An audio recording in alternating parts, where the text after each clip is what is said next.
qué hablamos del utilitarismo en la otra clase? Antes de decir qué es esto del utilitarismo,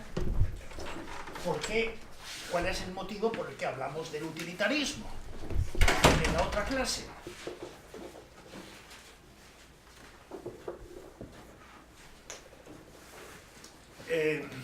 Yo conté que cuando yo conocí a María Elósegui, la conocí en un viaje de autobús desde Zaragoza a Madrid, estaba sentado al lado mío, como dije el otro día, y me di cuenta enseguida que tenía papeles, que estaba dando de vueltas, y digo, esta persona va a un congreso.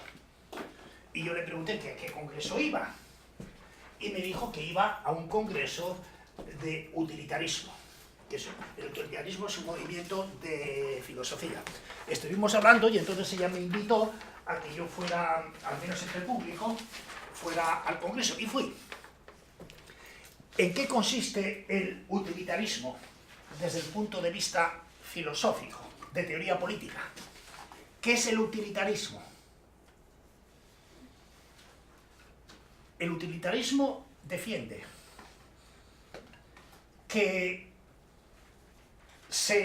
podemos evaluar una ley por el tipo de beneficios que esa ley concede al mayor número de personas posibles.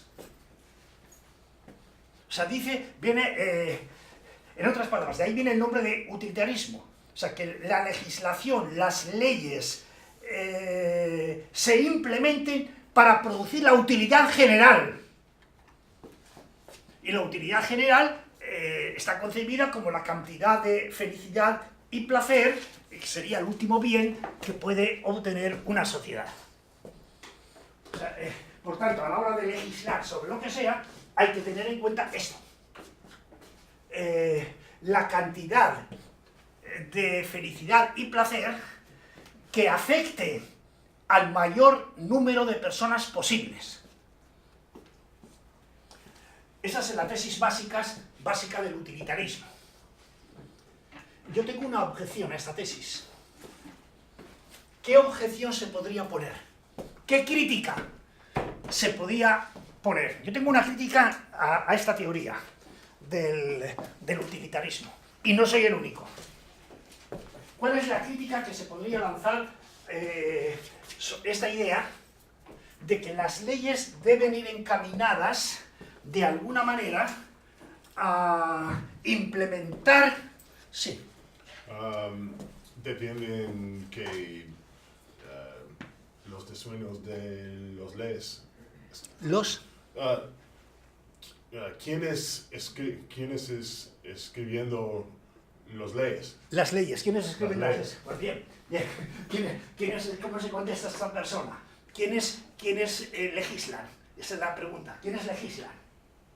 Por lo general, los que democráticamente elegimos, se legisla en el Parlamento y demás. Pero no me refiero... Es posible que esté relacionado con lo que tú dices. Es posible. O sea, mi crítica... Sí. Tiene que ver con ser políticamente incorrecto, ¿no? Bueno, no. Vamos a ver. El problema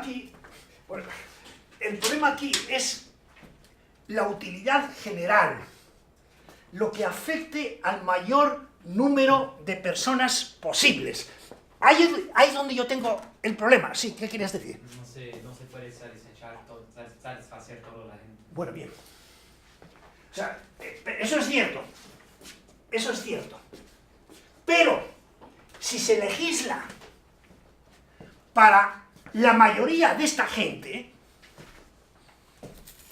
no se legisla para todos. Entonces aquí queda un parte marginal. Sí, pero vamos a ver. ¿Quiénes son esos para los cuales no se legisla? Que quedan siempre excluidos. Los más débiles, los más pobres, los enfermos, los ancianos, etc.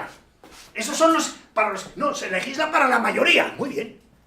Pero ¿dónde quedan esas otras personas? Que son los más vulnerables. Los que quizás no van a votar siquiera porque no pueden. Ese es el problema que yo tengo aquí. Esto lo han intentado resolver algunos pensadores políticos. desde planteamientos liberales. Por ejemplo, Jean Rawls. Esto no lo he incluido en la bibliografía. Jean Rawls dice lo siguiente: a la hora de legislar hay que tratar de favorecer siempre a los más desfavorecidos, a los más vulnerables, porque el resto de las personas ya podrán de alguna manera progresar, defender sus derechos, pero hay que defender precisamente a aquellos que no se pueden defender, los más vulnerables, es decir, aquellos que quedan excluidos de esa utilidad general del utilitarismo. A esos hay que defender prioritariamente. Claro, es utópico que podamos de alguna manera legislar para todos, es imposible. O sea, siempre habrá gente que dice que se quedan excluidos, pero si hay que favorecer a alguien, hay que favorecer a los que menos derechos tienen, a los más vulnerables. Y los más vulnerables muchas veces son los que no están incluidos en la voluntad general. O sea, esa es la objeción que yo tengo en contra de la teoría política del utilitarismo. Y esto es lo que Jean Rawls, en Teoría de Justicia y Theory of Justice, tiene un libro que dice esto. Dice, bueno, como no se puede contentar a todos, es imposible legislar para favorecer a todos. Los que deben tener preferencia son siempre los menos favorecidos, los más vulnerables. Porque la persona que tiene ya medios para superarse sabe cómo defenderse, pero esta gente no. Y eso es algo que se podría criticar, por ejemplo, en el pensamiento marxista. Cuando Marx defendía a la clase obrera, la clase trabajadora, ¿por qué defendía a la clase trabajadora? Porque la clase trabajadora tenía poder. ¿Y qué sucede con aquellos que no tienen poder? Los mendigos, los pobres, los enfermos, los ancianos. ¿Qué sucede con esta gente?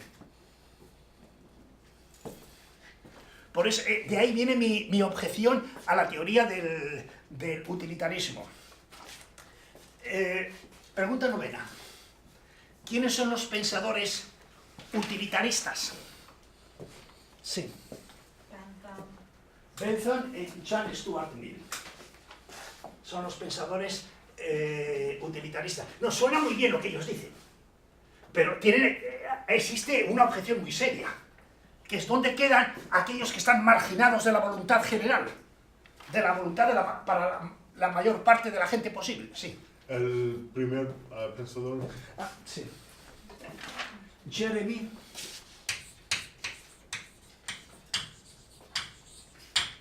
Bentham.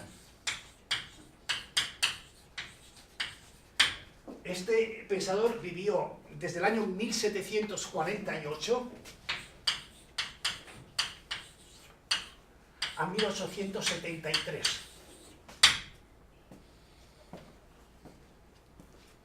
Perdón, a 1832. Sí, no. Perdón, 1832. Bien, estos son los dos pensadores clásicos del utilitarismo, que están pensando en las consecuencias que se pueden derivar de las leyes. Están pensando en las consecuencias. Después voy a insistir más en esto de las consecuencias, porque también el doctor Romano, con su teoría abductiva, está pensando en las consecuencias que esa teoría abductiva puede tener. Pero de eso ya hablaremos después. Consecuencias que muchas veces están relacionadas con la utilidad. De ahí viene el nombre utilitarismo. Vamos a la pregunta última.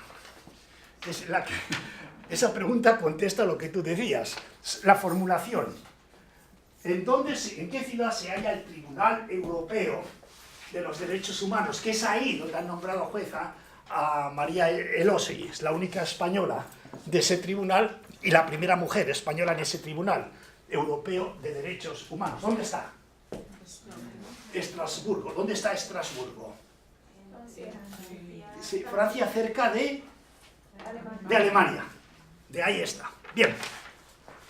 Ahora voy a volver a leer el texto que leímos el otro día, lo que aconseja el doctor Romano cuando está hablando con el marido de Julia, en la página 127 del libro. Página 127 del libro. Lo leímos el otro día, voy a volver a leer y después voy a escribir aquí en la pizarra algo que él dice, que en algunos casos tiene razón y quizá en otros no, o puede ser cuestionable. Vamos a ver cómo se comporta este médico cuando está hablando con Julia, que se encuentra en estado de coma. Página 127. Voy a leerlo explícitamente y después vamos a comentarlo, con detalle. Vamos a hacer este comentario de textos. ¿Cómo se dice en inglés comentario de textos? Close reading. Close reading, muy bien. Vamos a ver un ejemplo de esto. Bien. No quiero engañarle, continuó Romano juntando sobre el expediente abierto sus blancas y pequeñas manos. No hay nada seguro, pero existe una clínica en Tucson pionera en este tipo de sueños profundos que se salen de los parámetros clásicos del coma. Su terapia no consiste en medicarle más ni en practicarle ninguna intervención quirúrgica, si es que está pensando en eso. Se trataría de aprovechar la propia ensoñación en que probablemente está sumida para inducirla a despertar. Tal vez no se avance, pero tampoco se perdería nada. Por supuesto, formaría parte de un ensayo experimental en que no se rechazaría ningún camino por inusual que sea. Bueno, vamos a poner aquí una serie de expresiones del doctor